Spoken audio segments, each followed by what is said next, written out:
It is 2:13 a.m. A user logs in from a country your company has no staff in. 5 minutes later, the same account changes a mailbox rule. Then an endpoint reports a new remote session. None of those events alone proves anything. Together, they demand attention. That is the point of a SIEM. Not magic, not a crystal ball. A SIEM is the system that brings scattered security signals into one place, connects them, and turns the right combinations into alerts a SOC can work. SIEM stands for Security Information and Event Management. In plain English, it is a central system for collecting security logs, organizing them, searching them, and alerting when patterns look risky. A beginner can say it this way: a SIEM turns raw activity from many systems into security evidence analysts can use. That lines up with a NIST-style view of monitoring: collect audit records, analyze them, generate alerts, and support incident response. The SIEM does not replace people, it gives people one place to ask what happened, where, to whom, and what else happened around the same time. Life before a SIEM is messy. Firewalls have logs, servers have logs, identity systems have logs, endpoint tools have logs, cloud platforms have their own activity records. Each system tells part of the story, using different field names, clocks, formats, and retention periods. An analyst wastes time jumping between consoles and exporting spreadsheets.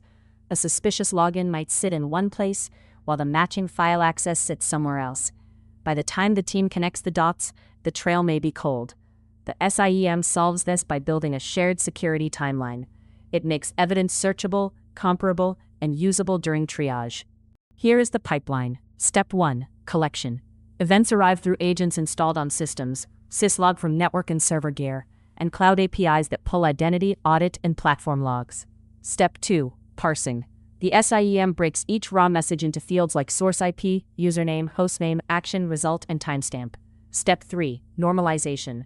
Different log types get mapped into common fields, so user, account, and principal can be searched consistently. Step 4. Enrichment. The SIEM adds context: geolocation, asset owner, business criticality, user department, known service account, or identity risk. Step 5. Correlation. Rules connect events across systems. When conditions match, the SIEM creates an alert, feeds a dashboard, or opens a case for triage. A SOC analyst starts the morning queue and sees an alert: unusual successful login, followed by sensitive cloud action. The SIEM built it from 3 sources. The identity platform logged a successful sign-in from a new country. The cloud audit log showed the same user granting access to a shared resource. The endpoint agent reported that the user's laptop had been offline during that window. Parsing made the usernames match. Normalization put the actions into common fields. Enrichment showed the user works in finance, and the shared resource contains payroll data. A correlation rule connected the timing and account. The analyst triages the alert, checks recent activity, contacts the user through the approved process, and opens a case for containment and follow-up. A SIEM is strong at centralizing evidence, finding patterns across systems, and giving analysts a timeline fast. It helps with detection, compliance reporting, incident review, and repeatable investigations. Good dashboards show trends: failed logins, privileged actions, malware detections, blocked connections, and cloud changes. But a SIEM is not automatic truth. Bad log sources create blind spots. Poor parsing creates false matches. Weak rules create noisy alerts. Missing asset or identity context makes severity guesses shaky. A SIEM also does not fix the issue by itself. It can trigger workflows, but investigation, validation, containment, and recovery still need process, people, and sometimes other tools. Think of the SIEM as the security record hub. Endpoint detection tools send process, device, and malware events. Network tools send connection and traffic alerts. Identity systems send sign-ins, privilege changes, and access decisions. Cloud platforms send audit logs. Vulnerability tools add asset risk. Ticketing and case tools track the response. UEBA often sits beside or inside the SIEM. Where SIEM rules look for defined patterns, UEBA looks for behavior that differs from a user's or peer group's baseline. The best teams do not argue SIEM versus everything else. They use the SIEM to stitch those signals into one investigation path. If you are new to SIEM, start smaller than your ambition. Pick the highest value log sources first: identity, endpoints, firewalls or secure web gateways, critical servers, and core cloud audit logs. Confirm collection is stable, then validate parsing and normalization.